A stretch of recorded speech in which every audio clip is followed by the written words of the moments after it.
അനാദരവിനുള്ള ഏറ്റവും നല്ല ഉത്തരമെന്ത്? അകലം പാലിക്കുക. പ്രതികരിക്കരുത്, വാദിക്കരുത്, നാടകീയതയിലേക്ക് കടക്കുക. പ്രതികരിക്കാനും തിരിച്ചു വാദിക്കാനും നമ്മുടെ ഭാഗം വിശദീകരിക്കാനുമുള്ള പ്രവണത സ്വാഭാവികമാണ്. മൂല്യങ്ങൾ തിരിച്ചറിയാത്തവരുടെ മുമ്പിൽ സ്വയം വിശദീകരിക്കാൻ നിൽക്കുന്നു. അവർ അവരുടെ മുൻധാരണകളിൽ തന്നെ ഉറച്ചു നിൽക്കും.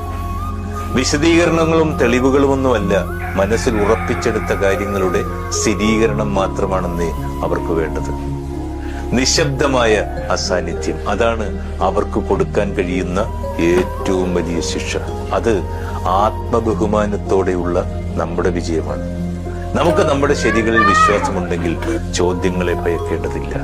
ഉത്തരം നമ്മുടെ കയ്യിൽ തന്നെയുണ്ട്. മറ്റാരെങ്കിലും വിധിക്കുന്നത് നമ്മുടെ കാര്യമല്ല, അത് അവരുടെ